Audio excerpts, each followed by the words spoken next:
الذين إن مكناهم في الأرض أقاموا الصلاة وآتوا الزكاة وأمروا بالمعروف ونهوا عن المنكر ولله عاقبة الأمور جل الله أكبر এই দুনিয়াতে আমি যাদেরকে ক্ষমতা দেব, যাদের হাতে পাওয়ার থাকবে, তারা চারটা আইন পাশ করবে। এক নম্বর হলো তারা নামাজের আইন পাশ করবে, যাকাত চালু করে দেবে, সৎ কাজের আদেশ দেবে, অসৎ কাজের বাধা দেবে।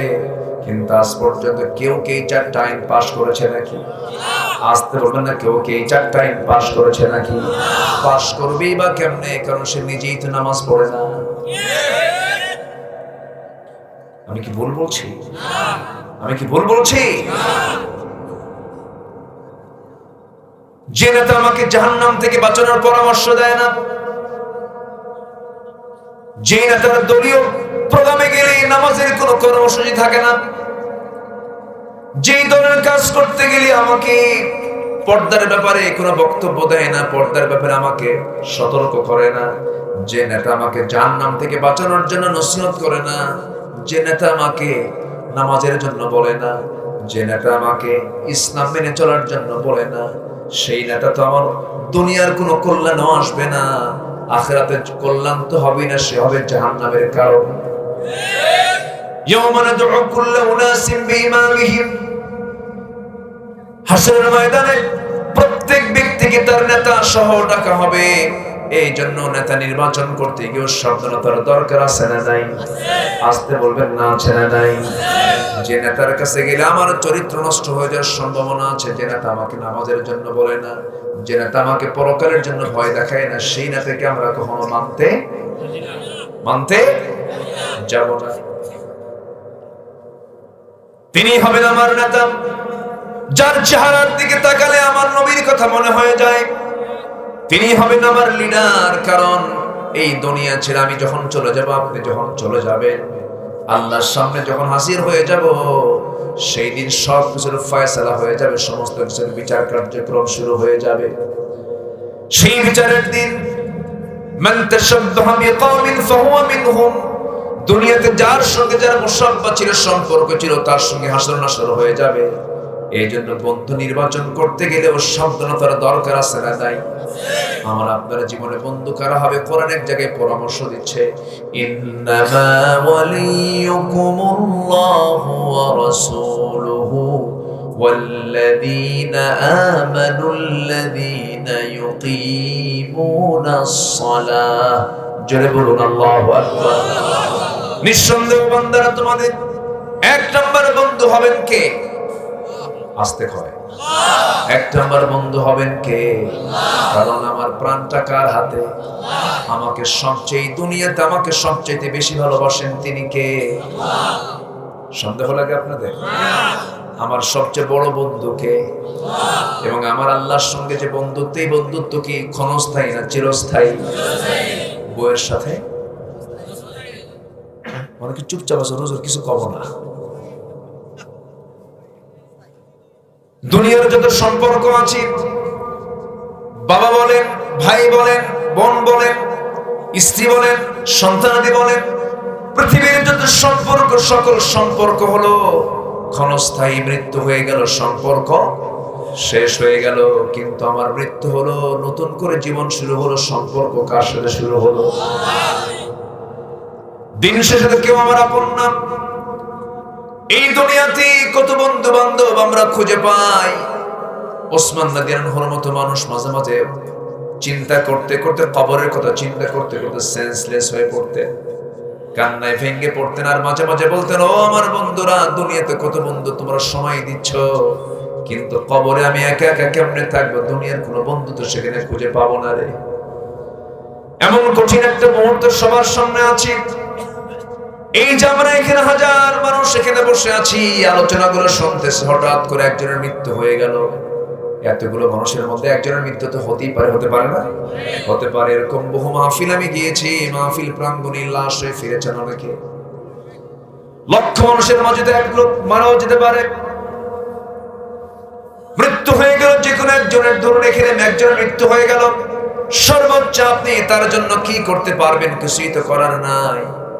সর্বোচ্চ আপনি আপনার ফোন থেকে একটা ফোন দিবেন উপজেলা স্বাস্থ্য কমপ্লেক্সে, বলবেন তাড়াতাড়ি এই মাহফিল প্রাঙ্গণে একটা অ্যাম্বুলেন্স পাঠায়া দাও। অ্যাম্বুলেন্স চলে আসলো, অ্যাম্বুলেন্সে লাশটা তুলে দিলেন। ড্রাইভারকে বলবেন, ড্রাইভার এই মরদেহটা, এই লাশটা নিয়ে তুমি এই বাড়িওয়ালার বাড়িতে নিয়ে যাও। কিন্তু বাড়িতে নিয়ে যাবে ঠিকই, কিন্তু বেডরুমে ঢোকার কোনো সুযোগ হবে না। এত সুন্দর শখের বাড়ি বানালাম, এত স্বপ্নের আমি প্রাসাদ বানালাম, মরে যাওয়ার সঙ্গে সঙ্গে আমাকে কেউ সেই ঘরের মধ্যেও ঢুকাবে না, বারান্দাও স্থান হবে না। আমাকে টান মেরে ওই বাড়ির একটা কোনায় কিছু কাপড় দিয়ে আড়াল করে পর্দা করে ওই জায়গায় নিথর দেহটা একটা চকির মধ্যে ফেলে রাখবে। গরম পানি হবে, গোসলটা বানায় দেবে। একজন যাবে বাজারে, সবচেয়ে কম দামি কাফনের কাপড়টা কিনে আনবে। কয় কালার?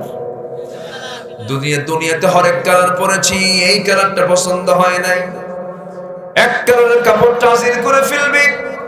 দানিয়া বাঁশ কাটতে যাবে একজন, কোদাল নিয়ে কবর খনন করতে যাবে একজন। সকালে মরব, দুপুরে জানাজা হয়ে যাবে। এরপরে জানাজার সম্পূর্ণ জানাজার আয়োজন যখন শুরু হয়ে যাবে, লোকজন হাজির হয়ে যাবে। এরপরে ফয়সালা হবে, কবরে রেখে আসবে। এই পৃথিবীর সকল মুসলমানের জন্য কবরে 1.5 হাত আর 3.5 হাত, এর চেয়ে কি কম বেশি হবে নাকি?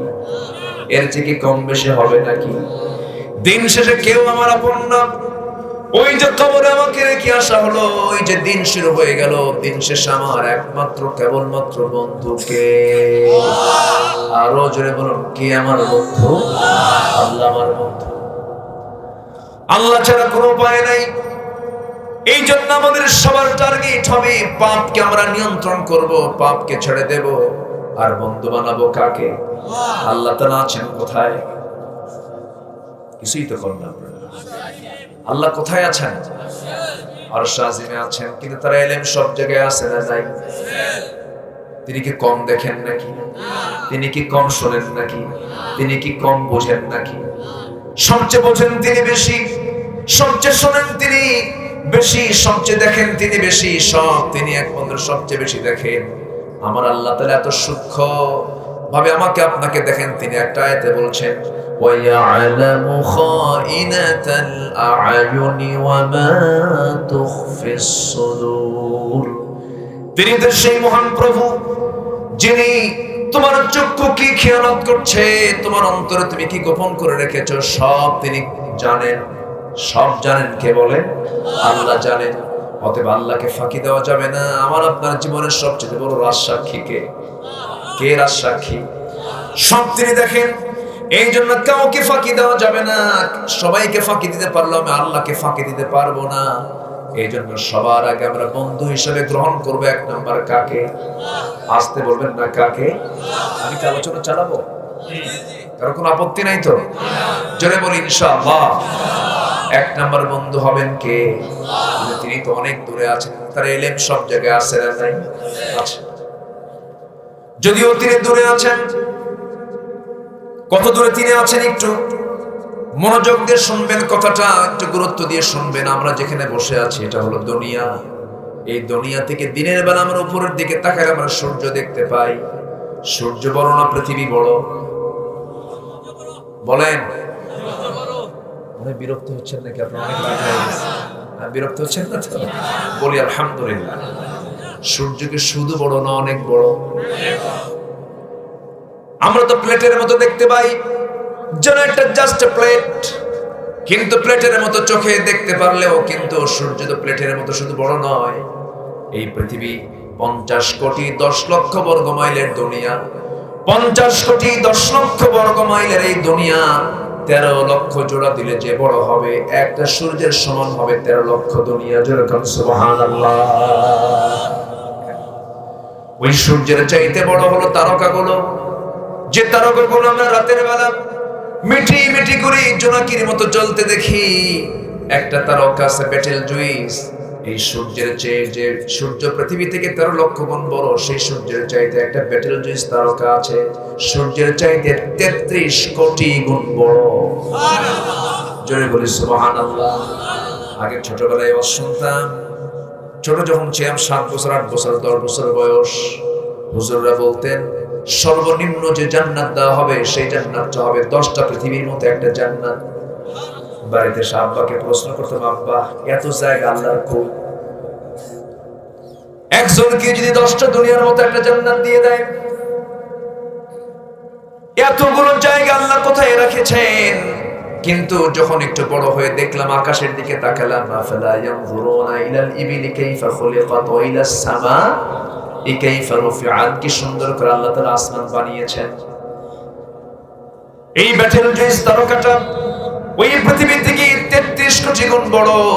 এই মহাশূন্যে অসংখ্য গ্যালাক্সি আছে, এক একটা গ্যালাক্সির ভিতরে বেটেলজুইসের মতো, সুপারনোভার মতো, আড্ডার মতো, প্রক্সিমা সেন্টারের মতো তারকা 50 বিলিয়ন তারকা আল্লাহ তাআলা এক একটা গ্যালাক্সির মধ্যে রেখে দিয়েছেন। 50 বিলিয়ন মিন হচ্ছে 1 বিলিয়ন, মানে হলো 100 কোটি। কত কোটি? 100 কোটি। 50 বিলিয়ন তারকা এক একটা গ্যালাক্সির মধ্যে আল্লাহ তাআলা রেখে দিয়েছেন। এই তারকার মধ্যে সবচেয়ে নিকটবর্তী তারকার দেশ, তারকা হচ্ছে প্রক্সিমা সেন্টারাই। আমরা চাঁদের দেশে সফর করেছি, মঙ্গল গ্রহে সফর করেছি, কিন্তু বান্দা যদি চিন্তা করে চাঁদের দেশে গেলাম, মঙ্গল গ্রহে গেলাম, একটু তারকার দেশে যাব। তারকার দেশ সবচেয়ে নিকটবর্তী তারকা হলো প্রক্সিমা সেন্টারাই। প্রক্সিমা সেন্টারাই যদি কেউ যেতে চায়, বর্তমান দুনিয়ার সবচেয়ে দ্রুতগামী যানবাহন হলো অ্যাপোলো 11। অ্যাপোলো 11 এর গতি হলো প্রত্যেক ঘন্টায় সে 39,000 কিলোমিটার দূরে চলে যায়। 39,000 কিলোমিটার বেগে এই নভোযান অ্যাপোলো 11 চলে যদি কেউ সেই তারকার দেশে যেতে চায়, নিকটবর্তী তারকা পৃথিবী থেকে, সময় লেগে যাবে 1,15,000 বছর মাত্র। যাবেন কারা কারা? হাত তোলেন। সম্ভব? আসতে বলে সম্ভব। বাঁচবো কয়েকদিন, আর লাগবে হলো 1,15,000 বছর। আমার ভাইয়েরা, তাহলে সে আল্লাহ তাআলা কত বড়, কত উঁচুতে তিনি আছেন। সাব্বিহ ইসমা রাব্বিকাল আ'লা, কত উঁচুতে তিনি আছেন। আমার বন্ধুগণ, এরকম করে মহাশূন্যের কথা এতক্ষণ বলেছি। এর উপরে আছে হলো বিশাল বড় আকাশ, বেগাইরি আমাদিন তারাউনাহা, যার কোনো খুঁটি নাই, খুঁটিবিহীন আকাশ। এরপরে মহাশূন্য, এরপরে আকাশ, এরপরে মহাশূন্য, এরপরে আকাশ, এরপরে মহাশূন্য, এরপরে আকাশ। এরকম আকাশ একটা দুইটা নয়, 7টা আকাশ। সাবআ সামাওয়াত, 7 আকাশের মালিক কে? এই জন্য আমার আল্লাহ শুধু আল্লাহ না আল্লাহু আকবার, আল্লাহ না আল্লাহু আকবার। শুধু আমার আল্লাহ শুধু বড় নন, তিনি হচ্ছেন সবচেয়ে বড়, আল্লাহু আকবার। দেখুন লজ্জা লাগে ওদের কথা শুনলে পরে, আমরাই কেমন যেন, আমাদের কেমন যেন লাগে। ওদেরকে হায়া শরম কিচ্ছু নাই, আল্লাহু আকবার নিয়ে কত বড় ষড়যন্ত্র করে। আছে না নাই? একজন মঞ্চে দাঁড়িয়ে নারে তাকবীরের স্লোগান দিয়েছেন, জনসভায় স্লোগান দিলেন আল্লাহু আকবার। কোন বক্তব্যে কোন দোষ ধরা হলো না, শুধু নারায়ে তাকবীর বলা হলো। কেন বলা হলো? এটা নাকি নির্দিষ্ট দলীয় স্লোগান। আমার বন্ধুগণ, আল্লাহু আকবার কতটা সঠিক না ব্যাঠিক? সঠিক না ব্যাঠিক? আমার আল্লাহ শুধু বড় না সবচেয়ে বড়? আমার আল্লাহ শুধু উপরে না সবার উপরে? সবার উপরে কে? সে আল্লাহু আকবার বলতে দেবে না, বলছে না। না, এটা নির্দিষ্ট দলীয় স্লোগান। এই স্লোগান কোন এই দেশের সবাই দিতে পারবে না, এটা নির্দিষ্ট দলীয় স্লোগান। তাই যদি হয়, তাহলে আজানটা কোন স্লোগান? আজান আল্লাহু আকবার আছে না নাই? আসতে বলবেন না, আছে না নাই? পৃথিবীর একটা মুসলিম দেশ যার নাম হলো তুরস্ক, ওই তুরস্কের দেশে আজান নিষিদ্ধ করেছিল। শোনেন নাই? আপনারা শোনেন নাই? তুরস্কে কামাল পাশার সময় আজান নিষিদ্ধ হয়েছিল, মসজিদকে তালা মেরে দেওয়া হয়েছিল, কোরআনের তেলাওয়াত বন্ধ করে দেওয়া হয়েছিল, দাড়ি কেটে ফেলা জরুরি করে দেওয়া হয়েছিল, হিজাব নিকাবকে বন্ধ করে দেওয়া হয়েছিল। সবকিছু বন্ধ করে দেওয়া হয়েছে, অথচ সেই দেশ মুসলমানদের দেশ। আমার ভাইরা, আল্লাহু আকবার তাকবীরকে নিয়ে যারা বিতর্ক করে তাদের ঈমানটাও বিতর্ক, ঈমানটাও বিতর্কিত, তাদের চিন্তাও বিতর্কিত, তাদের জন্মও বিতর্কিত।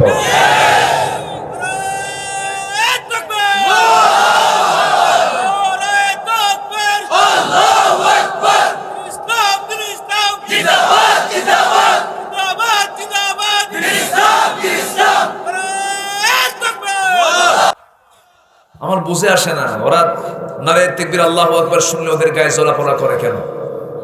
আমার বুঝে আসে না। ওদের মায়ের পেট থেকে যখন ওরা পৃথিবীতে আসছে তখন কি শুনছে? শুনছে? মনে হয় না। কোন পাড়ায় যে জন্ম নিছে আল্লাহই জানে। ওটা কি বৈধ পাড়া না অবৈধ পাড়া আল্লাহ জানে। কথা বলবো কথা। এরপরে বলা হলো এই তাকবীর চলবে না, এটা নির্দিষ্ট দলীয় স্লোগান। নামাজে যে দাঁড়ানো হয়, নামাজে যে আমরা দাঁড়াই, প্রথম তাকবীর কি? রুকুতে যেতে কি? সিজদায় যেতে কি? উঠতে কি? আবার যেতে কি? আচ্ছা, এরপরে যখন গুরু জব করেন তখন কি? যখন মারা যাব আমরা, লাস্টের সামনে থাকবে, ইমাম সাহেব দাঁড়ায় দোয়া শুরু করবে, জানাজা শুরু করবে, প্রথম তাকবীর কি? দ্বিতীয় তাকবীর কি? তৃতীয় তাকবীর কি? চতুর্থ তাকবীর কি? তাহলে জন্মেও আল্লাহু আকবার, মরণেও আল্লাহু আকবার, নামাজেও আল্লাহু আকবার, আযানেও আল্লাহু আকবার, সমাজ আল্লাহু আকবার যারা পড়তে দেয় না, এরা সুবিধাবাদ, এরাই মুনাফিক, এরাই মুনাফিক।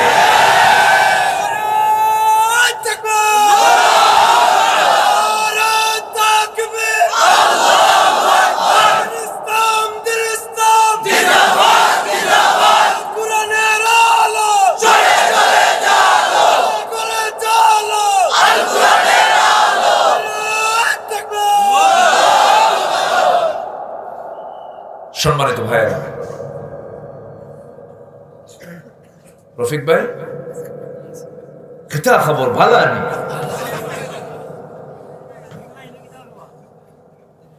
আপনাদের ভাষার মধ্যে একটা মজা আছে, আলহামদুলিল্লাহ বলেন। আমি খুব মজা পাই। আপনাদের কথার মধ্যে একটা আলাদা সৌন্দর্য আছে। আপনাদের এলাকায় আপনাদের জন্ম হওয়াতে আপনারা ধন্য। দুই ভাষার মালিক আপনারা, আর হক্কল হিলোডি, তাই না? এই সিলেটি ভাষা আর এটা হচ্ছে বাংলা ভাষা। বলি আলহামদুলিল্লাহ। এটা কিন্তু যশোরবাসী বলতে পারবে না, কুষ্টিয়াবাসী বলতে পারবে না, মেহেরপুর নড়াইল বলতে, ওদের ভাষা একটাই বাংলা। কিন্তু আপনাদের ভাষা কয়টা? দুইটা।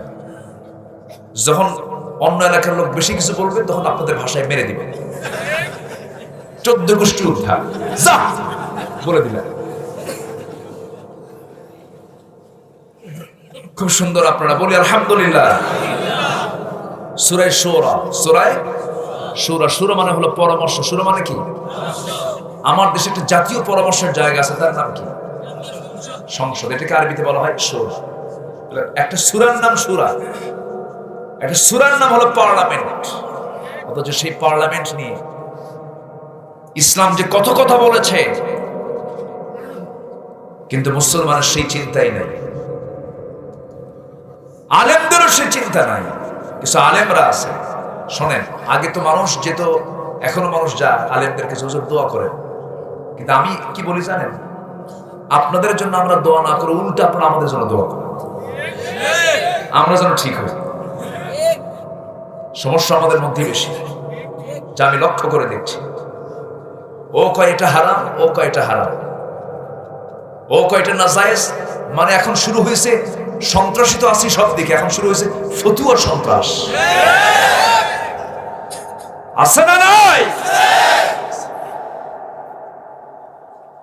ও কাফের, ও কাফের, ও ফাসেক, ওর ঈমান নাই, ওর পায়জামা নাই,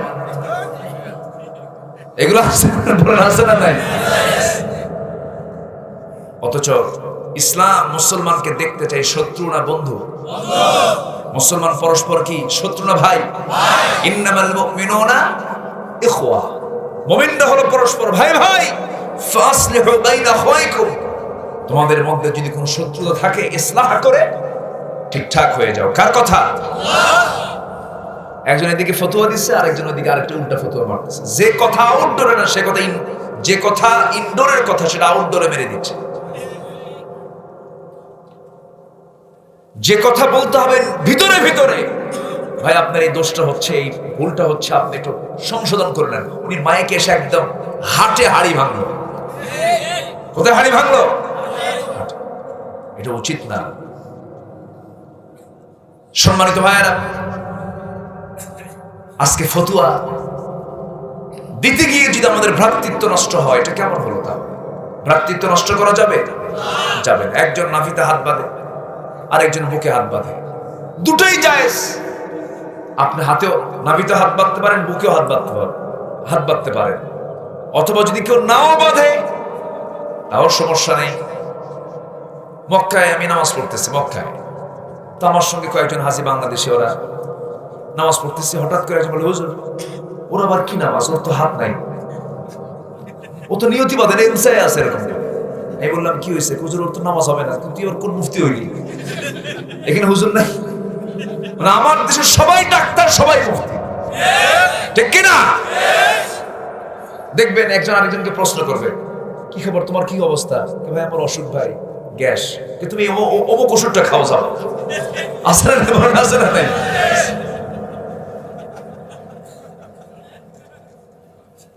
আপনি যে ওষুধটা দিচ্ছেন বলতেছেন আপনি কি নিজে ডাক্তার হয়েছেন?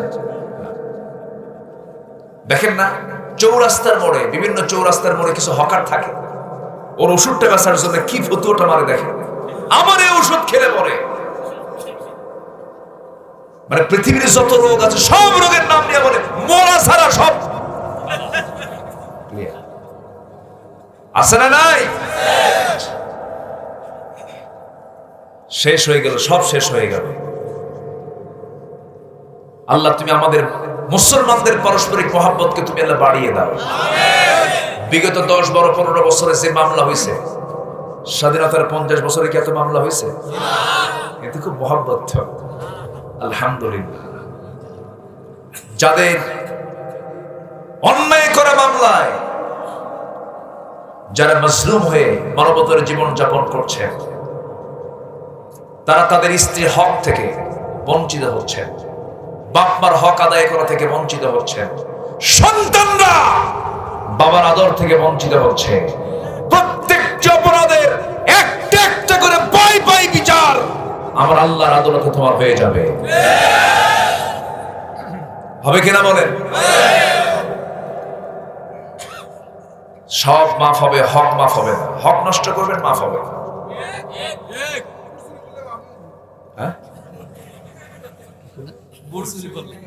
ও চুরি তো চুরি, সে যে চুরি হোক না কেন, ঠিক কিনা বলেন? যে চুরি হোক না কেন, সব চুরি তো চুরি। আপনি একজনের রায় আরেকজনের কাছে দিয়ে দিচ্ছেন, এটা কি হবে? হবে না। অনেক রাত হলো, 12টা বাজে, কি করবো বলেন? চালাবো? কোন আপত্তি নাই তো? থাকে, আমিও আছি। প্রয়োজন আজকে ফজর নামাজ বাদ।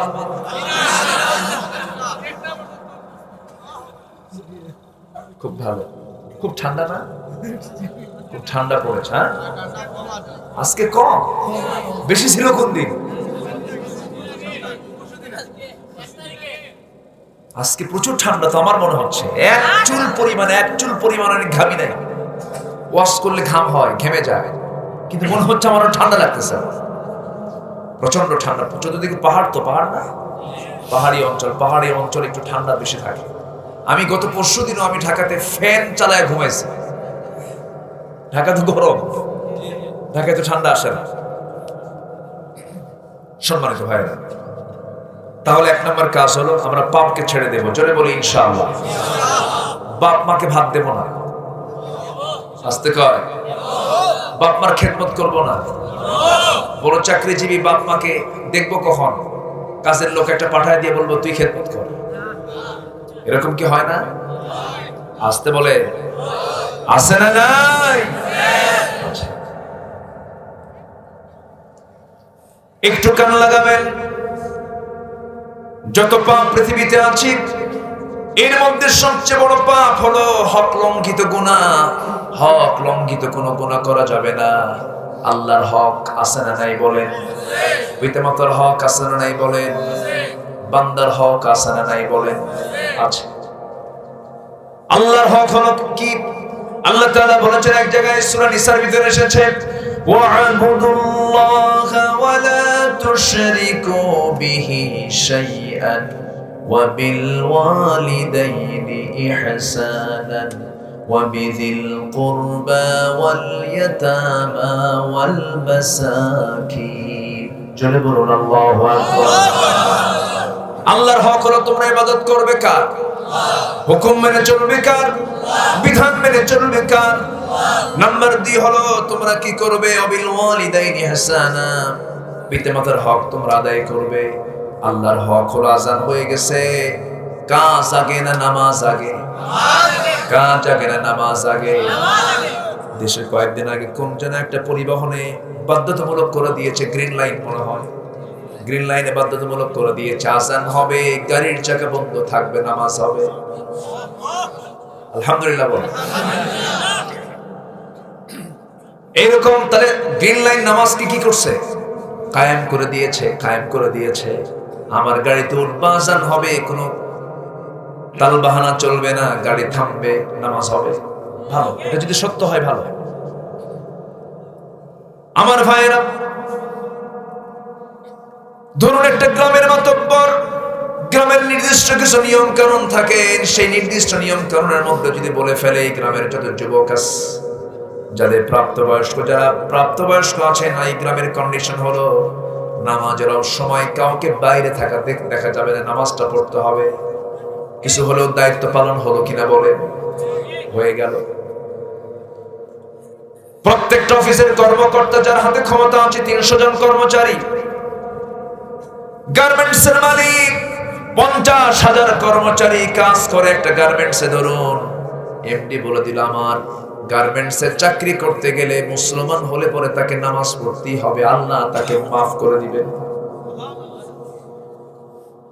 আমার ভাইয়েরা, এই পৃথিবীতে বান্দার জীবনে যত পাপ আছে, এই পাপের মধ্যে সবচেয়ে বড় পাপ কোনটা আমাকে যদি আপনি প্রশ্ন করেন, কোরআন জবাব দিয়ে দিচ্ছে সবচেয়ে বড় পাপ হলো, আল্লাহ তাআলা বলছেন, فَخَلَفَ مِن بَعْدِهِمْ خَلْفٌ أَضَاعُوا الصَّلَاةَ وَاتَّبَعُوا الشَّهَوَاتِ فَسَوْفَ يَلْقَوْنَ غَيًّا।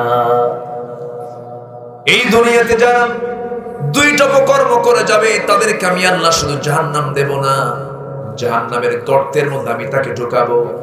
গাইয়ুন নামে একটা গর্ত আছে, গাই, সেই গাই গর্তটা এত ভয়ঙ্কর, তাফসীর এসেছে জাহান্নাম পর্যন্ত ওই গর্তের নাম শুনলে ভয় পায়।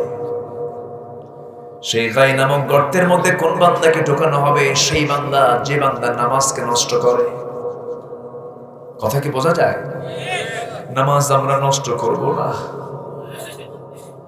নামাজ বাদ দিলে আমার বিপদ হয়ে যাবে, নামাজ বাদ দিলে আমার বড় ক্ষতি হয়ে যাবে রে ভাই। আযান হওয়ার সঙ্গে সঙ্গে সব কাজ ফেলে বান্দা যখন নামাজের জন্য দৌড় মারে, আল্লাহ ওই বান্দাকে মাফ করার জন্য পেরেশান হয়ে যায়। সুবহানাল্লাহ। বান্দা যখন ওযু বানায়, ঠান্ডা পানি ওযু করতে মন চায়, এরপর ওযু বানায়, হাতের সগীরা গুনাহগুলো তার মাফ হয়ে যায়। মাথা মাসে করে, মাথার সগীরা গুনাহগুলো মাফ হয়ে যায়। পা ধৌত করে, পায়ের সগীরা গুনাহগুলো মাফ হয়ে যায়। বান্দা ওযু করতে পারে না, অপারেশন হয়েছে, অসুবিধা, নিউমোনিয়া তার বেড়ে যাবে, তায়াম্মুম করে নিবা বান্দা, তায়াম্মুম করলে আমি তোমাকে মাফ করে দেব। জোরে বলি সুবহানাল্লাহ। আল্লাহ আমার জন্য কঠিন না দয়ালু? বান্দা ঠান্ডা পানিতে ওযু করতে তোমার সমস্যা হয়ে যায়, তুমি তায়াম্মুমটা করে নাও। দাঁড়িয়ে পারো না, বসে পড়ো, বসে পারো না, শুয়ে শুয়ে তুমি নামাজটা পড়ে নাও। সফরে আছো, খুব কষ্ট তোমার, 48 মাইল পার হয়ে গেছে তোমার সফর, 3 ঘন্টা পার হয়ে গেছে বান্দা, আমি 4 রাকাত নামাজ আমি তোর জন্য কমায়া 2 রাকাত করে দিলাম। বান্দা তো দিবি, নামাজ ছেড়ে দিও না। 2 রাকাত পড়লে কি হবে? 4 রাকাতের সওয়াব আমি তোমাকে দিয়ে দেব। বান্দা যদি নামাজটা যদি কোর্সটা যদি কমপ্লিট করতে পারে, যার জীবনে নামাজটার কোর্স কমপ্লিট, তার জন্য জান্নাত কমপ্লিট। 5 ওয়াক্ত নামাজ পড়বেন কারা কারা? হাত তুলে দেখান তো দেখি। জোরে বলি ইয়া আল্লাহ, ইয়া রহমান। আমাদেরকে 5 ওয়াক্ত সালাত আদায় করার তৌফিক তুমি আল্লাহ দিয়া দাও। জোরে বলি আমিন, আরো জোরে আমিন। নামাজ পড়লে কল্যাণ না কল্যাণ? অসুস্থ না সুস্থ? সুস্থ। নামাজ পড়লে কেউ অসুস্থ হয় না, বরং যে সুস্থ হয়ে যায়। অসুস্থ হওয়ার কোনো কারণ নাই। ডাক্তার দেবেশেঠি, ভারতের একজন বড় ডাক্তার, ডাক্তার দেবেশেঠির নাম শুনছেন কিনা জানি না। ডাক্তার দেবেশেঠি খুব বড় একজন মাপের ডাক্তার। এই ডাক্তার তিনি তার স্ট্যাটাসে একটা বিশাল লেখা লিখেছেন। তিনি বলেছেন, আমি গোটা দুনিয়ার সকল ধর্মের মানুষের চিকিৎসা করেছি, আমি ব্রেন চেক করেছি, হার্ট টেস্ট করে দেখেছি, যত ধর্মের মানুষ আমার কাছে চিকিৎসা সেবা নিতে এসেছে, এর মধ্যে মুসলমানদের ভিতরে যে মুসলমান 5 ওয়াক্ত নামাজ রেগুলার আদায় করে, তার ব্রেন এবং হার্টটা ফ্রেশ থাকে। কেন? কি জন্য? তিনি বললেন, বান্দা যখন নিয়মিত নিয়মতান্ত্রিক ভাবে নির্দিষ্ট সময়ে যখন বান্দা রুকুতে যায়, সেজদায় যায়, এর মধ্যে দিয়ে ওই বান্দার মাথায় থাকা যে সূক্ষ্ম নার্ভ আছে, যেগুলো নিষ্ক্রিয় থাকে, রক্ত চলাচলের সমস্যা হয়, সেজদা নিয়মিত দেওয়ার কারণে ধাক্কাটা পেয়ে ওই নিষ্ক্রিয় ওই সমস্ত ভেইনগুলো, রগগুলো সক্রিয় হয়ে যায়। হার্ট ব্লক হয় না, ব্রেন স্ট্রোক হয় না। বান্দা ফজরের সময় যখন ঘুম থেকে উঠে, যখন ওযু বানায় নামাজের দিকে যায়, ডায়াবেটিস রোগী হাঁটে কখন? সকালবেলা। ওই সকালবেলা হেঁটে হেঁটে মসজিদের দিকে চলে গেল, শিশির ভেজা সেই শিশিরের পানিগুলো চোখের মধ্যে ঢুকলো, চোখ তার নষ্ট হবে না। আমি আমার দাদি, আমার নিজের দাদিকে দেখেছি। আমার দাদি কখনো সকালবেলা ঘুমাতেন না। আমি যখন ছোট ছিলাম, দাদি ফজরের আলো 1 ঘন্টা আগে উঠতেন। আমি দেখেছি 85 বছর বয়স আমার দাদি দেখে দেখে কোরআন পড়তেন, চশমা লাগতো। কেন লাগে নাই? কি জন্য লাগে না? আগের দাদিদের লাগে নাই, দাদাদের চশমা লাগে নাই কেন? তারা ঘুমিয়ে পড়েছেন এশার নামাজ পড়েই, ঘুম থেকে উঠেছেন ফজরের আগে, তাহাজ্জুদ পড়েছেন। আর ফজরের সময় যে আবহাওয়াটা, ওই সময় শিশির যদি কারো চোখের মধ্যে ঢুকে যায়, তার চোখটা কখনো নষ্ট হবে না। কিন্তু এখন ওই সময় আর না। এই সময় তো এখন কিসের যুগ বলেন? মোবাইলের যুগ। ওই যে মোবাইল নিয়ে বসে, আমি তো মনে করি যারা মোবাইলটার বেশি, যারা মোবাইল আসক্ত, আমি তাদেরকে প্রতিবন্ধী মনে করি। প্রতিবন্ধী। মোবাইল নিয়ে আসে, দেখতেছে দেখতেছে, ডাকে, এই এরকম করে না, এরকম করে না, বলেন তো। মোবাইল দেখতেছে একজন, হয়তো সে মোবাইল দেখতেছে, পাশে থেকে একজন ডাক দিল, এরকম করে কি নাই? এরকম করে না। প্রতিবন্ধী প্রতিবন্ধী আমার কাছে মনে হয় রাত 12টা বাজে, 1টা বাজে, 2টা বাজে, 3টা বাজে, সারা রাত মোবাইল চ্যাটিং করে, হোয়াটসঅ্যাপ, ইমো, ভাইবার, লাইন, আর কি ফ্রি ফায়ার, পাবজি আছে, টিকটক, ফিটফাট, মিস কল। আবার কেউ মিস কল তো কোরআন শরীফ আসছে, কোথায়? ফামাইয়া আমাল মিস কল। যখন নাউজুবিল্লাহ, মোবাইল সব শেষ করে দিয়েছে আমাদের, সময় খাইছে, ঠিক কিনা? সময় নষ্ট, কিচ্ছু না কিচ্ছু না। ডিভাইস দিতে নিয়ে বাচ্চাদেরকে সাবধান। এখন মায়েরা দেখবেন সন্তানদেরকে খাওয়ানোর জন্য মোবাইল একটা মাধ্যম হয়ে গেছে। সন্তানও কম না, মাও কম না। সন্তানকে আগে মোবাইল দেখা, তুই দেখবি একা একা, ঠিক আছে না? তুই একা একা দেখবি, আমারও দেখা, আমারও চোখ খাবি, তোরও চোখ খাবি। আমি কি ভুল বলতেছি? এগুলো ভুল বলতেছি? সন্তানকে যদি শিক্ষিত বানাতে চান, সন্তানকে যদি ভালো লেখক বানাতে চান, ভালো সাহিত্য যদি বোঝাতে চান, মোবাইলটা দয়া করে বন্ধ করে দেন, ডিভাইস বন্ধ রাখেন। ডিভাইস বন্ধ রেখে সন্তানকে কোরআন হাতে তুলে দেন। আপনার সন্তানকে আপনি কোরআন তুলে দিবেন। সন্তান আর দেখার জন্য আপনার চেষ্টা করা লাগবে না, কোরআন আপনার সন্তানকে দেখবে। জোরে কোন সুবহানাল্লাহ, আর জোরে কোন সুবহানাল্লাহ।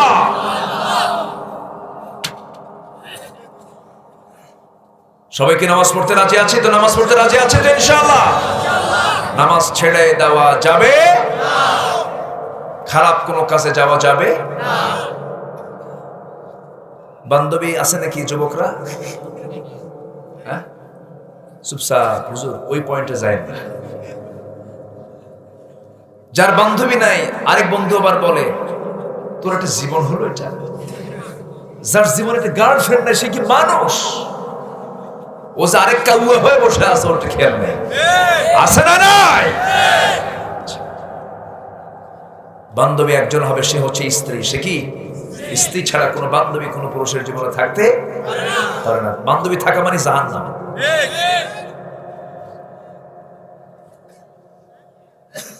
অনেক রাত হয়েছে, কি করি বলেন তো? এই রফিক ভাই, হ্যাঁ ওকে ইনশাআল্লাহ চালা। আলহামদুলিল্লাহ বলেন, জোরে বলে আলহামদুলিল্লাহ। যুবকরা, কিছু যুবক আছে গার্লস স্কুলের সামনে যে শীত হয়ে পড়ে থাকে, আছে না? মেয়েটা বের হয়, পিছে পিছে যায়, মেয়ে কিছু বলে না, ছেলে বলে শোনো এদিকে তাকাও। কে কিসের তাকাবো? দেখো না 3 রাত হলে আমার ঘুম নেই। আছে এরকম, আছে না? এতিম এতিম না খেয়ে আস। এগুলো করা যাবে না, লাভ নেই। এগুলো সব অস্থায়ী, মায়া মরিচিকা, কিচ্ছু না। মরে গেলে সব শেষ। বন্ধু আমার কে? আসতে বলবেন না, বন্ধু আমার কে? যুবকদেরকে আমি 3টা আমল শিখিয়ে দিয়ে যাই আজ। 3টা আমল করবা,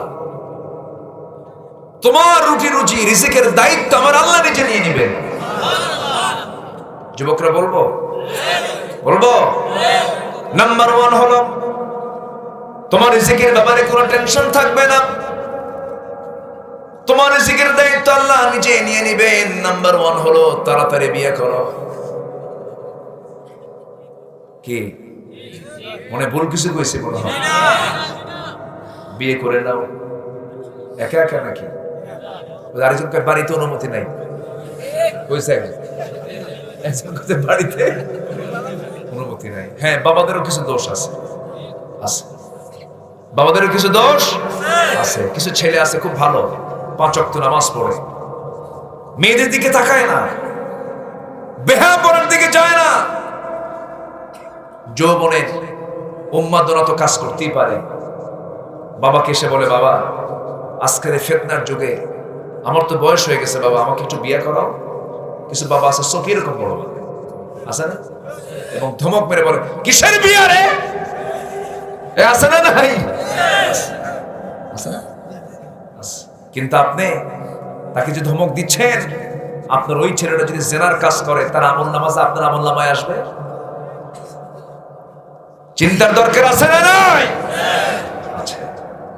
ছেলের বাপ হয়েছেন, ছেলের চারিত্রিক দিক লক্ষ্য করার দায়িত্ব আপনার আছে।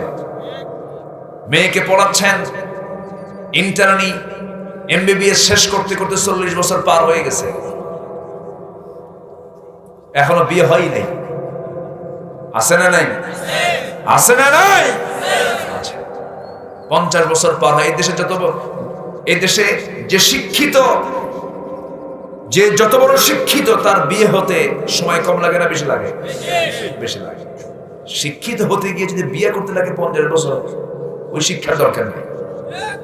50 বছরে বিয়ে করে, 60 বছর বাপ হয়, বাচ্চা নিয়ে রাস্তায় হাঁটে, লোকজন বলে এই ছেলেটা তোমার দাদা না নানা। আছে এগুলো, আছে আছে। এগুলো হওয়া যাবে না। সমাজে বিয়েটাকে ইজি করে দেওয়া দরকার। আজকে সমাজে বিয়েটা কঠিন হওয়ার কারণে জেনার পরিমাণ কমছে না বাড়ছে? জেনার পরিমাণ কমেছে না বেড়েছে? বেড়েছে। বিয়েটাকে ইজি করা দরকার।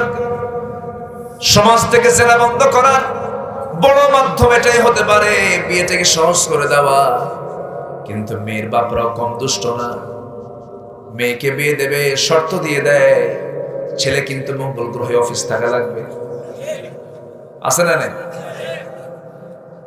লন্ডন প্রবাসী হতে হবে,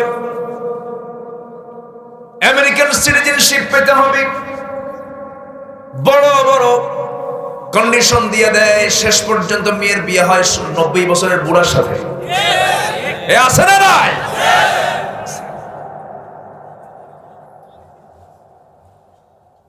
কি মন খারাপ আপনাদের কথাগুলো বলতেছে?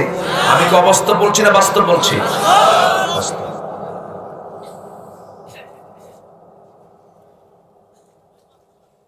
হ্যাঁ, কি যেন কইল ওই দিক থেকে শুনছে, কিন্তু বিয়ের জন্য পাগল হওয়ার দরকার আছে না? যাই বুড়া চাচা উপায় আছে।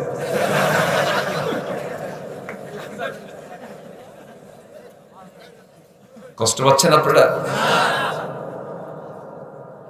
বিয়ের জন্য পাগল হবে না কেন যুবক? জেনার জন্য তো পাগল হওয়া যাবে না। জেনা তো গুনাহ। জেনা কি? বিয়ের জন্য পাগল হওয়া দরকার। যেমন করে পাগল হয়েছিলেন আদম আলাইহিস সালাতু ওয়াস সালাম। জান্নাতে একা থাকতে পারলেন। আমার বাপ আদম বললেন, আল্লাহ ভাল লাগে না, বউ দাও। সুবহানাল্লাহ বলবেন না? আমি কি ভুল বলতেছি কিছু? জান্নাতে একাই ছিলেন, তিনি ভালো ছিলেন, কিন্তু মন থেকে না, বলে আল্লাহ বউ দাও। আল্লাহ জীবন সঙ্গিনী দিয়ে দিলেন, হাওয়া দিলেন, দুজন মিলেই থাকলেন।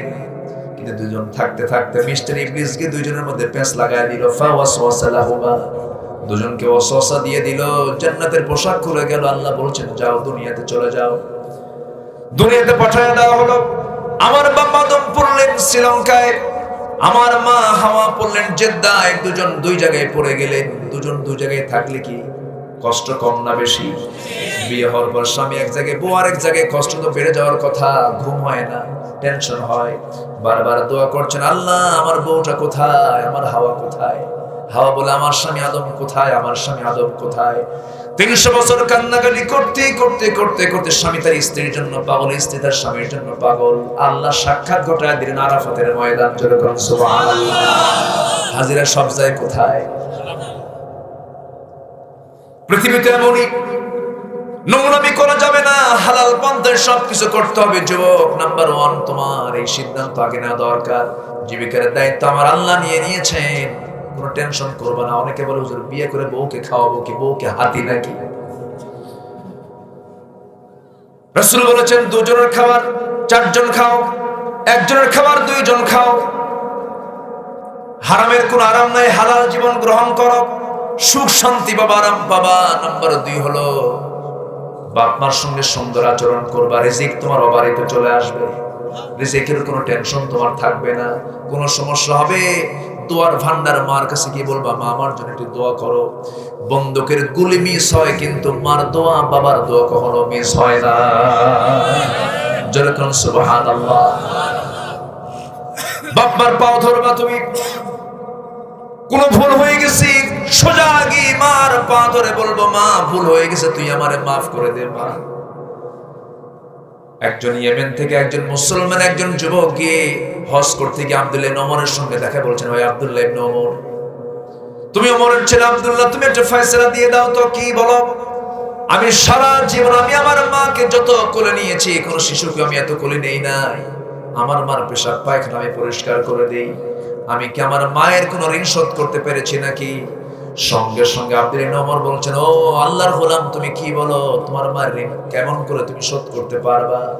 তোমার মা ছোট্টবেলায় তোমার জন্য যে কষ্ট স্বীকার করেছেন, তুমি যখন পেটে ছিলা, ডেলিভারির যন্ত্রণা যখন শুরু হয়ে গেছে, সন্তান ডেলিভারির সময় যে 30 মাস, সেই মা হাজারো উহ আহ এর মাঝে যে একটাবার উহ শব্দ মুখ থেকে বের করেছেন, একটাবার উহ করার তুমি সমান মর্যাদা, সমান হক তুমি এখন আদায় করতে পারো নাই। আমার মায়েদেরকে আমরা সুন্দর আচরণ করবো, জোরে বলি ইনশাআল্লাহ। আমাদের সঙ্গে সুন্দর ব্যবহার দেখাবো, জোরে বলি ইনশাআল্লাহ। মুসা আলাইহিস সালামের নাম সবাই তো শুনেছেন নাকি? শুনেছেন না? এই কোরআনে কোন নবীর নাম সবচেয়ে বেশি আসছে? কোন নবীর নাম? মুসার নামটা বেশি আসছে। আল্লাহ তাআলা 532 আয়াতে আল্লাহ তাআলা মুসার কথা বলেছেন। 532 আয়াত, যেরকম সুবহানাল্লাহ। 44টা সূরাতে মুসা ফিরআউনের কথা আসছে। মুসা ছাড়া ওয়াজি জমে না, তার নাম না আসলে যেন অপূর্ণ থেকে যায়। আল্লাহ তাআলা মুসাকে দিয়ে অনেক কিছু সাজিয়ে নিয়েছেন, কারণ মুসা মোকাবেলা করেছেন কার বিরুদ্ধে? আসতে বলবেন না, কার বিরুদ্ধে? ফেরাউনের বিরুদ্ধে। এই জন্য ফেরাউন একটা ইতিহাস, মুসা একটা ইতিহাস মুসলমানদের জন্য এর মধ্যে শিক্ষা আছে না নাই বলেন? আচ্ছা, এখনো ফেরাউনের লোক আছে না নাই? মুসার লোক আছে না নাই? আমার ভাইয়েরা, মুসা আলাইহিস সালাম একদিন আল্লাহকে বলছেন, আল্লাহ আমি তোমাকে একটা প্রশ্ন করব। কি প্রশ্ন? আল্লাহ তুমি কি আমাকে জান্নাত দিবা নাকি? আল্লাহকে তুমি আবার হঠাৎ করে এমন প্রশ্ন করলা কেন? আল্লাহ একটু প্রশ্ন করলাম, একটু কারণ আছে। আল্লাহ তুমি আমাকে জান্নাত দিবা নাকি? আল্লাহ বলছেন, তুমি আমার পয়গম্বর, আমি তোমাকে জান্নাত দেব না তো কাকে জান্নাত দেব? কাছে ভালো কথা, জান্নাত যে দিবা সেই জান্নাতের আমার বন্ধু হবে কে? দেখছেন কি চিন্তাধারা? আল্লাহ বলেন, মুসা তোমার জান্নাতের বন্ধু হবে একজন কসাই। এবার মনে মনে চিন্তা করছেন, কোন আলেম বলো না, বিশেষ কোন ব্যক্তি আমার বন্ধু হবে না, একজন কসাই। দ্রুত ফানকিহু মা তাবা লাকুম মিনান নিসা, তোমরা তোমাদের ইচ্ছা অনুযায়ী মুসলমানদের ভিতর থেকে, মুমিনা নারীদের ভিতর থেকে তোমাদের ইচ্ছা অনুযায়ী বিয়েটা করে নাও। কার হুকুম বলেন? আল্লাহর হুকুম। বয়স হয়ে গেছে, বিয়ে করে নিবা। নাম্বার 2, 3টা কাজে দেরি করতে নেই। বিয়ের সময় হলো বিয়ে দেওয়া, মারা গেলে কি করা? বলেন কি করা? দাফন করা। ঋণ হলে পরিশোধ করা। 3টা কাজ খুব দ্রুত করতে হয়। একটা হলো বয়স হলে কি করা? বিয়ে করা। নাম্বার হলো মারা গেলে কি করা? দাফন দেওয়া, কাফন করা, কাফন পরানো, দাফন দেওয়া। নাম্বার 3, ঋণ হয়েছে, দ্রুত গতিতে ঋণটা শোধ করে ফেলা। কিন্তু আজকে সমাজে ঋণ কি শোধ হয় নাকি? ঋণ একবার নেয়, আজীবন থেকে যায়। আছে না নাই? দোকানদার মনে মনে চিন্তা করছেন, হুজুর একটু বলেন, আমার দোকানে বহু বাকি। কিন্তু এই যে বাকি দেওয়া খুব সওয়াবের কাজ, ঋণ দেওয়া খুব সওয়াবের কাজ। দান করবেন 1 গুণ সওয়াব, ঋণ দেবেন 18 গুণ সওয়াব। কিন্তু ঋণ যে দেয় সে বিপদে না, ঋণ যে নেয় সে বিপদে। বলেন আজকের সমাজে কি বলেন, কে বিপদে? যে দেয় সে বিপদে, আর যে নেয় সে নিরাপদে। কিন্তু ইসলামের দৃষ্টিতে যে দেয় সে তো বিপদে নয়, সে তো আরামে আছে। কিন্তু যে নেয় সে কি বিপদ কম না বেশি? বেশি। কিন্তু তা কি মনে করে নাকি? বরং ঋণ যে দিয়েছে সেই তার বাড়িতে যায় না, ঋণ গ্রহীতা তার বাড়িতে যায়। যে দেয় সেই যায় বারবার। ঋণ গ্রহীতার কাছে গিয়ে বলে, ঋণদাতা ও ঋণ গ্রহীতা, ঋণ তো নিয়েছো, আমাকে টাকাটা দিবা কোন দিন? অমুক দিন আসো, আরেকদিন যাও, অমুক দিন আসো, আবার আরেকদিন যাও, অমুক দিন আসো। আরেকদিন চাইতে গেছে, লোকজন সামনে বসা, ছোটের বড় বানায় বলে, আমার কি সম্মান নাই? লোকজনের সামনে টাকা চাস, আমার কি সম্মান নাই? রাগের ছাড়াই ঋণদাতা বলি, সত্যি করে তুমি বলো তো, এতবার আমি তোমার কাছে টাকা চাইতে আসছে, তুমি কি আমাকে সত্যি টাকা দিবা নাকি? এবার মুস্কা হাসি মেরে বলে, তুই কি এখনো টের পাস নাই? আছে না নাই? আসতে বলবেন না, আছে না নাই? শেষ পর্যন্ত ঋণদাতা আল্লাহর কাছে চিৎকার মেরে বলে, আল্লাহ তুমি সাক্ষী থাকো, এই লোকের কাছ থেকে এই জলমে আর টাকা চাবো না, তোর থেকে আর টাকাই চাবো না কোনদিন। যা, তোর টাকা আমি হাসরের দিন তুলে নেব। জবাবে ঋণ গ্রহীতা বলে, লম্বা ডেট পাইলাম। কি কথা, কি বুঝতেছেন? এরকম পাবলিক তো কোমলগঞ্জে নাই। আসতে বলবেন না, আছে না নাই?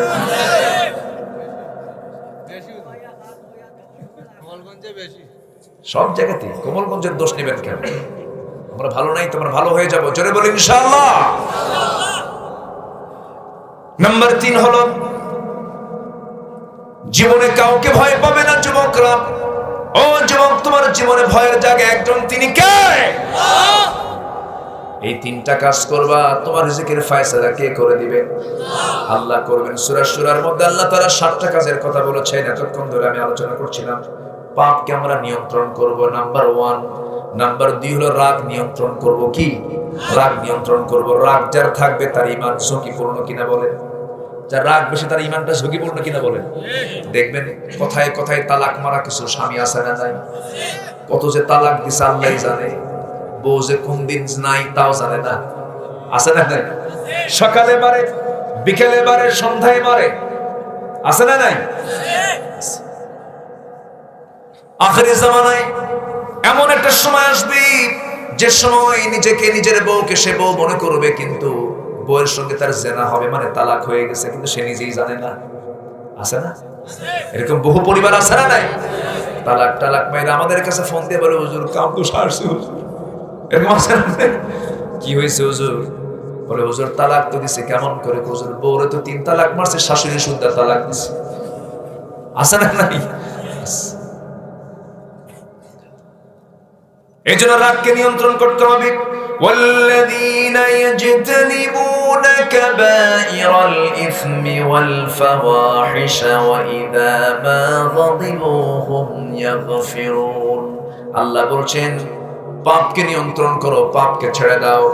রাগ করতে যেও না, রাগ কোনো যোগ্যতা নয়। ধৈর্য হলো যোগ্যতা। কি যোগ্যতা বলেন? ধৈর্য হলো যোগ্যতা। ধৈর্য আনতে গেলে যোগ্যতার প্রয়োজন, রাগের কোনো যোগ্যতা লাগে না। জঙ্গল এমনি এমনি হয়ে যায়, জঙ্গল যত্ন করা লাগে না। জঙ্গল কি হয়? এমনি এমনি হয়ে যায়। কিন্তু আপনি সুন্দর বাগান বানাবেন, তখন যত্ন করার দরকার আছে না নাই? সুন্দর বাগান, গার্ডেন সিটি বানাবেন, তখন যত্ন নিতে হয়। কিন্তু আপনার জঙ্গল বানানোর জন্য কিছুই লাগে না, এমনি এমনি জঙ্গল হয়ে যায়। এই জন্য রাগটা আমরা করবো না, ধৈর্য আনবো। বলেন ধৈর্য আনবো। ধৈর্যশীলের সঙ্গে কে আছেন? খুব কমন আয়াত, মুখের সবাই বলেন ইন্নাল্লাহা মা'আস সাবিরিন। আল্লাহ তাআলা কার সাথে আছেন? ধৈর্যশীলদের সাথে আছেন। ধৈর্যের বিকল্প কিছু নাই। পৃথিবীর সকল কাজে ধৈর্য। ব্যবসা করবেন ধৈর্য, পরিবার চালাবেন ধৈর্য, সন্তান লালন পালন ধৈর্য, অফিস চালাবেন ধৈর্য, ইসলামী আন্দোলন করবেন ধৈর্য, দ্বীনের কাজ করবেন ধৈর্য, ইবাদত করবেন ধৈর্য, তাহাজ্জুদ পড়বেন ধৈর্য, নামাজ পড়বেন ধৈর্য। ইস্তাঈনু বিস-সাবরি ওয়াস-সালাহ। সব জায়গায় ধৈর্যের দরকার আছে না নাই? নাম্বার 3 হলো রবের ডাকে সাড়া দেব আমরা। আমার আল্লাহ বলছেন হাইয়া আলাস সালাহ হাইয়া আলাল ফালাহ। কোথায় যাব? আসতে বলবেন না, কোথায় যাব? ওয়াল্লাযীনা ইসতাজাবু লিরাব্বিহিম। আল্লাহর ডাকে আমরা সাড়া দেব। ওয়া আকামুস সালাহ, নামাজ কায়েম করব। এরপর আল্লাহ তাআলা বলছেন নাম্বার 5 ওয়া আমরুহুম শুরা বাইনাহুম। সকল কাজ আমরা পরামর্শ করব, একা কাজ করব না, পরামর্শ করব। বাড়িতে স্বামী স্ত্রী পরামর্শ আছে না নাই? কিছু কিছু স্বামী আছে, বউ আবার কি ওষুধে কি পরামর্শ লাগবে, এরকম আছে না নাই? আছে না? আপনি বউকে দাম দিবেন না। না না, কে বলেছে আপনাকে বউ দাম দেওয়া যাবে না? না, বউকে আপনি দাম দিবেন। বউয়ের কথা শোনা লাগে না? আস্তে আস্তে কয় বলেন, বউয়ের কথা শুনতে হয় না? শোনেন না আপনারা? উত্তর দেয় না। আমি শুনি ভাই, আপনি শোনেন না? আচ্ছা, বউয়ের কথা শোনেন এমন কেউ আছে নাকি? না শুনলে সংসার হবে? না শুনলে সংসার হবে? শুনতে হবে। হ্যাঁ, বুঝিনি। ও কাম সারছে, মুরব্বী আবার কোন পেঁচ যেন লাগায়। স্ত্রী কথা শুনতে হবে, শুনতে হবে না? শুনতে হবে। রাসূল শুনেছেন। দেখেন, রাসূল জাবালে নূর থেকে ওহী নিয়ে আসলেন, কোরআন নিয়ে আসলেন। বলেন জাম্মিলুনি খাদিজা লাকাদ খাশিতু আলা নাফসি। খাদিজা, আমাকে কম্বল আচ্ছাদন করে দাও, আমি আমার জীবনের সঙ্গে আমি মরে যাব মনে হয়। খাদিজা বলছেন, আমার স্বামী, আপনি চিন্তা করবেন না, আপনার কোনো ক্ষতি কেউ করতে পারবে না। আপনি এতিমের পাশে দাঁড়ান, অসহায়ের পাশে দাঁড়ান, আপনার কোনো টেনশন নাই, আপনার কোনো চিন্তা নাই। রাসূলের পাশে তিনি একদম মনোবল শক্ত করে নিয়ে নবীকে পরামর্শ দিচ্ছেন। রাসূলের মনটা শক্ত হয়ে গেল। যেরকম সুবহানাল্লাহ। পৃথিবীর সবচাইতে গভীর সম্পর্ক হলো স্বামী স্ত্রীর সম্পর্ক, যার মধ্যে আল্লাহ তাআলা দুটো জিনিস দিয়েছেন, মাওয়াদ্দাতাও ওয়া রাহমা। যাদের মধ্যে আল্লাহ তাআলা দিয়ে দেন কি? স্বর্গীয় মুহাব্বত এবং আল্লাহর রহমত। যেরকম সুবহানাল্লাহ। সম্মানিত ভাইরা, অনেক কথাই ছিল, 5টা কাজ আমরা শিখলাম। নাম্বার 6 হলো যারা দান করবে এবং যারা আল্লাহর পথে যারা সাহায্য করবে, এই 7টা কাজ যারা করবে, আল্লাহ তাআলা বলছেন ফাজরুহু আলাল্লাহ, তার পুরস্কার আমার কাছে আছে। যেরকম সুবহানাল্লাহ। আল্লাহ তুমি সবাইকে বোঝার তৌফিক দাও। আমি আর কথা বাড়াবো না, অনেক রাত হয়েছে। যে যেখানে আছেন বসুন, না বলে চলে যাচ্ছেন। আমি তো ধর্মীয় ভাই ও ধর্মের ভাই ধর্মের বোন, এগুলো আছে নাকি এলাকায়? আছে নাকি এগুলো? আচ্ছা, ধর্মের ভাই ধর্মের বোন, আমরা কি অধর্মের বাইরে নাকি? আমরা কি অধর্মে আছি? এই যে আমরা বসে আছি, এলে কি আমরা কি ভাই? দিনী ভাই না? কি ভাই আমরা? বলেন বলেন না রাতের ভাই? ওই দিন ইসলামের আমরা দিনী ভাই, আমরা সবাই। তো ধর্মের ভাই ধর্মের বোন বানাতে গিয়ে পর্দার ব্যাঘাত ঘটে, আছে না নাই? পর্দার ব্যাঘাত ঘটে, আছে না নাই? আচ্ছা, ধর্মের ভাই বানিয়ে পর্দার মতো ফরজ হুকুম লঙ্ঘন করা হয়, এমন সম্পর্ক ইসলামে